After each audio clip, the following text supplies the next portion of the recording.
Ya estamos en comunicación con el precandidato a diputado por el Frente de Todos por la Ciudad de Buenos Aires, Leandro Santoro. Hola Leandro, ¿cómo estás? ¿Cómo andas, Roberto? Buen mediodía.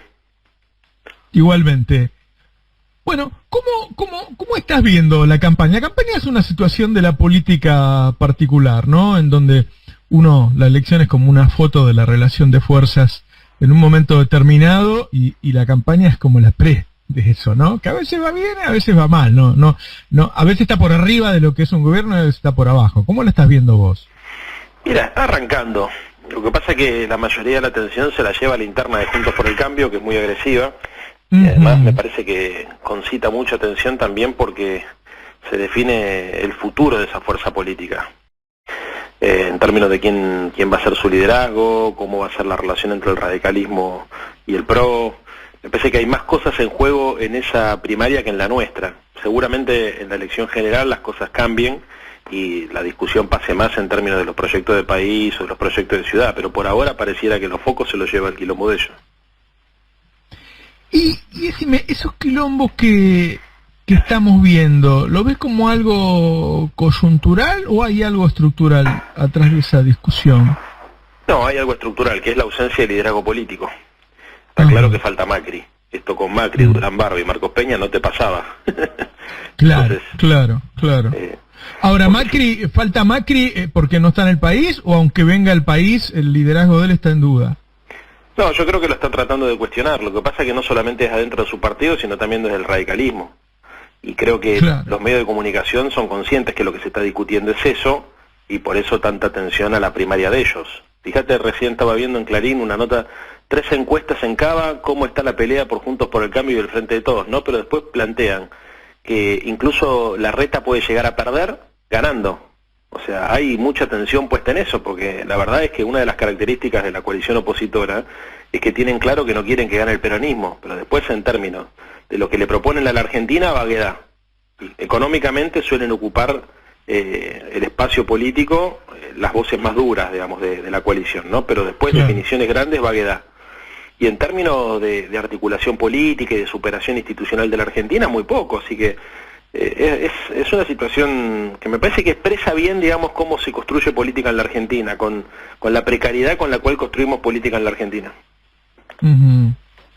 Y del lado del Frente de Todos, ¿qué ves vos? O sea, una vez lanzados los candidatos, uno podría decir que los candidatos, además de la relación afectiva que hay, tanto de Victoria como tuya con el presidente, que dice mucho, ¿no? Dice mucho el hecho de que alguien ponga personas tan cercanas de uno, de su liderazgo. También hay una forma, ¿no?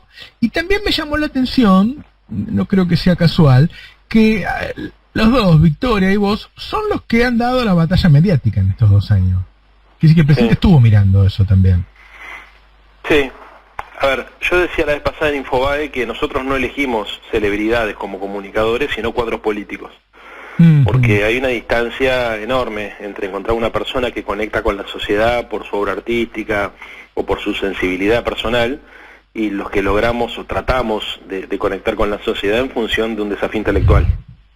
Y me parece que tanto el caso de Victoria como el mío, como el de tantos otros compañeras y compañeros, como de alguna manera también el suyo, desde otro rol, más de comunicador, apostamos siempre a tratar de racionalizar los conflictos de la Argentina y ayudar a resolverlos, ¿no? En términos políticos, no solamente a exponerlos, sino a encauzarlos, a encontrarle explicaciones metódicas, racionales y políticas profundas. Y eso creo que se ve. Me parece que lo de Alberto no es solamente que... el rol de Alberto en la conformación de las listas fue tratar de potenciar, por lo menos como cabeza de lista, entiendo yo, a aquellas personas que pueden expresar mejor el proyecto, defenderlo y proyectarlo hacia el futuro. No se trata solamente de amigos. Amigos Alberto tiene un montón, pero sin embargo, tanto la propuesta de Vicky como la mía, me parece que parte de la premisa de que se necesita esto que estamos hablando. Además, no, lo pongo como parte de... viste que la discusión anterior era los candidatos los va a poner Cristina. Bueno. No, yo creo que, justamente, creo que el punto... Sí, perdón, no te escucho. No, digo, si los candidatos son tan cercanos al presidente, habla de el poder de decisión que ha tenido Alberto en el momento de elegir los candidatos, me parece. Sí, pero yo también tengo una excelente relación con Cristina, o sea, y con Sergio también, o sea, de hecho, le he dicho a todo el mundo, o sea, si yo logré ser diputado de la ciudad es porque Cristina confía en mí, cuando Alberto estaba en otro espacio político. Así que yo me siento muy cerca también de Cristina. Lo que pasa es que se dio una peculiaridad, que es que además de ser un militante del proyecto, yo tenía una relación personal con Alberto de más de 10 años. Entonces esa relación a veces facilita las cosas. Y en este caso creo que ayudó, digamos, porque me parece que si vos le preguntás a Cristina también debe estar conforme con la conformación de la lista, y lo mismo le debe pasar a Sergio. Acá lo importante, igual más que los personalismos, es entender qué estamos discutiendo. O sea, nosotros estamos discutiendo cómo salimos de la pandemia y estamos discutiendo qué modelo de país queremos. Entonces, si los compañeros o las compañeras sirven para defender ese proyecto, bienvenido sea. No importa, mirá, yo vengo de tradición radical, soy alfonsinista y encabezo la lista del Frente de Todos. ¿Por qué? Porque la mayoría de los compañeros y de las compañeras confían en mi capacidad para poder dialogar con un sector de la sociedad que por ahí es más esquivo a nuestra identidad política, para tratar de comentarles y militar la idea de cómo vemos que hay que salir de la pandemia, ¿no es cierto?, para tratar de reafirmar el contrato electoral del 19, que es un contrato que sigue vigente, que no lo rompimos, que por ahí no pudo ser desplegado en la potencia que nos hubiese gustado como consecuencia de la pandemia, pero que sigue teniendo en claro el norte en términos de la producción, el empleo, el consumo. Entonces, fíjate que uno cumple una función política, y esa función política, digamos, se da a partir de una premisa, que es que la unidad de todo el campo nacional y popular es lo que puede permitir que la economía se normalice, se tranquilice y se encienda. Veía hoy, estaba leyendo una nota de Claudio Scaletta, que Claudio decía, bueno, la economía en 2020 cayó, como todas las del mundo, un 10%, este año se recupera 7%, pero sin embargo, cuando vos vas a ver la industria, dice Claudio, está 13% arriba de 2019. ¿Por qué? ¿Por qué? Bueno, porque hay una política industrial. Y digo, qué difícil es mostrarle a la gente esas cosas, ¿no? Porque si uno pudiera mostrarle al electorado que hoy, todavía en pandemia, estamos en pandemia, la industria está un 13% arriba que con Macri, sin pandemia, bueno, sería un dato para tomar una decisión clara. Sin embargo, ¿cuánta gente se entera de eso? Sí, poca. No, porque además, a ver, también el problema que tenemos es que la caída es tan grande que por más que la recuperación se siente menos de lo que nos hubiese gustado. Claro. Si hubiésemos tenido que recuperarnos solamente de la pandemia del macrismo. Claro. Entonces, ahí también tomo parte de la explicación de que nosotros estamos en dos crisis, ¿no es cierto? Creo que fue Guzmán el que la tiró, y me parece que es correcto. O sea, nosotros nos tenemos que recuperar de la crisis del macrismo y nos tenemos que recuperar de la crisis de la pandemia. Entonces la economía crece, se expande un poco, se recupera el sector industrial, se recupera la construcción, pero probablemente la mayoría de los oyentes que le están prestando atención a esta charla deben seguir sintiendo que su condición objetiva está igual o peor de lo que estaba por ahí en el 2019. En general el promedio es así. Por eso hablamos tanto de reafirmar el compromiso electoral. No es lo mismo lo que hizo Macri cuando asumió, que llevó adelante un programa económico de desindustrialización, de búsqueda de endeudamiento y de capitalización financiera, que naturalmente iba a provocar un empeoramiento de las condiciones de vida de la gente, porque, por ejemplo, el tarifazo fue una política deliberada, que hacer lo que estamos haciendo nosotros, que es que tratar de contener las variables que el gobierno puede administrar, como puede ser el precio de las tarifas, para tratar de apuntalar el proceso productivo y de recuperación del consumo, o administrar el comercio exterior, que con eso, digamos, se explica mucho de la recuperación del sector industrial. Entonces, son dos situaciones completamente diferentes, y por eso creo que es tan importante el rol de la comunicación, porque esta elección se construye también en el plano de la subjetividad. O sea, la comprensión que tengamos como sociedad e individualmente de lo que está sucediendo va a hacer que el gobierno tenga más o menos herramientas para poder cumplir con su contrato electoral en los próximos 2 años. Claro.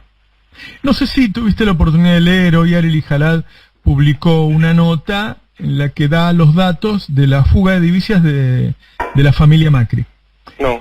Me la mandó Ari, pero estuve desde la mañana haciendo cosas. O sea, primero muestra cómo el dinero no es plata que compraron y la pusieron acá bajo colchón, sino plata que realmente se fue del país. Segunda, que ese dinero que Macri fugó no lo tenía registrado en la FIP, ¿no?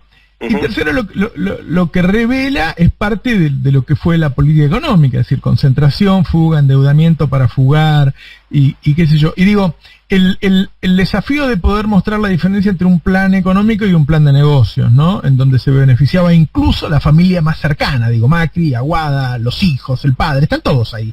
Pero pensá esto, Roberto. Roberto, Duhovne tenía su plata afuera, cuando él era ministro. Es una cosa insólita. O sea, por lo menos traela en el periodo que vos sos ministro, porque además cuando le preguntaban, ¿y por qué no la trae si el ministro es usted? El tipo, en vez de, se enterraba que con la lengua cada vez que trataba de explicar esa anomalía. En ningún país del mundo sucede una cosa así. Sí, o sea, yo puedo entender que sectores acomodados tengan recursos en el exterior, eso forma... A ver, no estoy de acuerdo, pero lo entiendo. ¿Por qué? Porque desde el Rodrigazo para acá, digamos, todos sabemos que hay sectores de la economía que perdieron mucho. Bueno, entiendo, no quiero caer las tintas sobre eso, pero si vos manejás la economía y vos decís que tenés que normalizar el sistema financiero y además sos vos el que conoce qué es lo que va a suceder porque tenés manejo de información privilegiada y vos tenés tu dinero afuera, es una invitación a que fugue todo el mundo. Una cosa insólita lo que sucedió. Y no lo retaron porque el presidente también tenía su plata afuera. Claro, ¿quién lo podía retar, no? Era un delirio. Leandro, la última, lo han comentado más de un analista, incluso algún ministro lo mencionó al aire, que en las encuestas no aparecen bien en la relación con los jóvenes en general, los candidatos oficialistas. ¿Qué puede tener que ver? Porque el oficialismo fue el que les tuvo que prohibir salir, no sé, distintas razones. Primero eso, ¿qué análisis haces? ¿Por qué?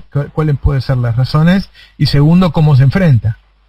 No, yo estoy viendo un problema global, no estoy viendo solamente un problema local en este sentido. Creo que hubo en los últimos 5 años un giro de la juventud hacia la derecha y en algunos casos hacia la extrema derecha, que se ve no solamente en la Argentina, sino se ve en España, bueno, se ve en muchos países de la región, se vio en Brasil, en Estados Unidos, con la aparición de sectores ultraconservadores, inclusive, que disfrazados de liberales, tratan de capitalizar el malestar que genera no solamente la pandemia, sino de manera más profunda y estructural el sistema económico, ¿no? Y político. Se está viendo en muchos lugares. Vos pensá que los pibes, por ejemplo, que salieron a protestar en Chile, no necesariamente estaban buscando salidas tradicionales como las que tu generación estaba acostumbrada a construir. O sea, tu generación, por ejemplo, decía, nosotros queremos, educación pública, ¿no? Y educación pública de calidad, de excelencia, universitaria. Y algunos de los sectores que reclamaban en Chile decían, yo no quiero que el Estado me pague la universidad, yo quiero que me garanticen condiciones para tener un buen empleo, para yo poderme pagar mi universidad privada. Entonces ahí hay un cambio, que yo lo vengo leyendo ya hace varios años y vengo hablando sobre este tema, en la sensibilidad y en la forma de gestionar los problemas comunes, que se da a partir de una lógica privada. Entonces no es lo mismo decir escuela pública que decir trabajo de calidad para poder acceder a la escuela privada. Son dos cosas completamente distintas. Absolutamente. Entonces, la gestión privada de los problemas comunes lleva a que un sector de la sociedad interprete que los partidos tradicionales son parte del problema.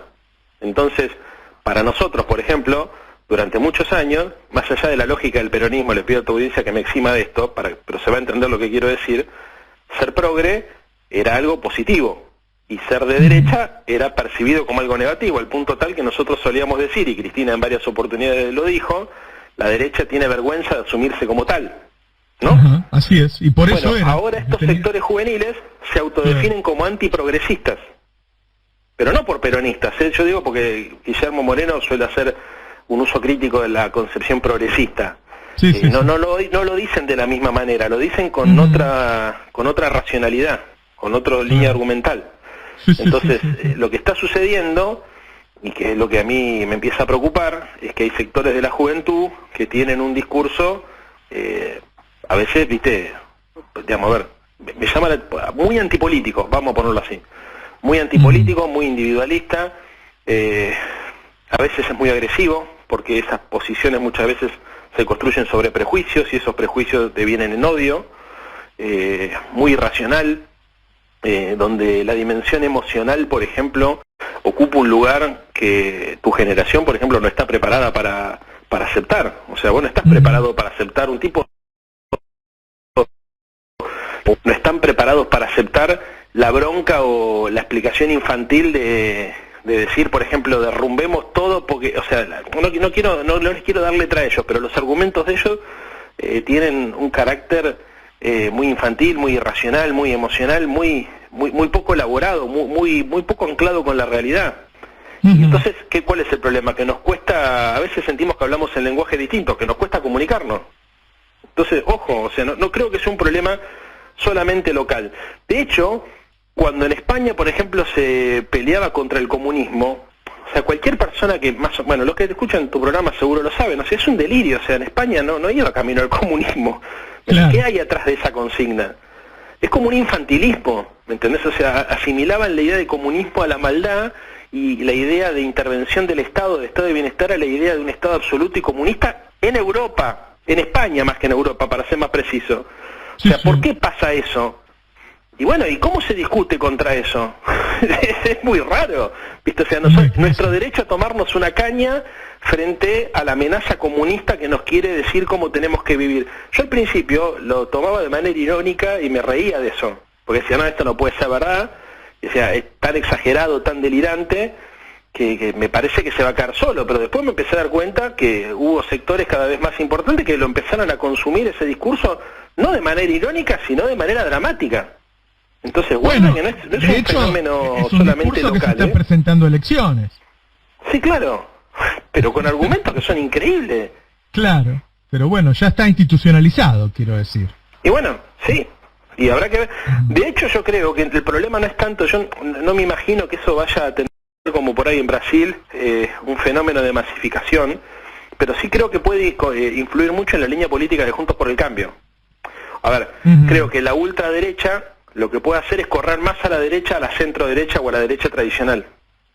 Sí, claramente. Eso sí lo veo como un problema. Sí.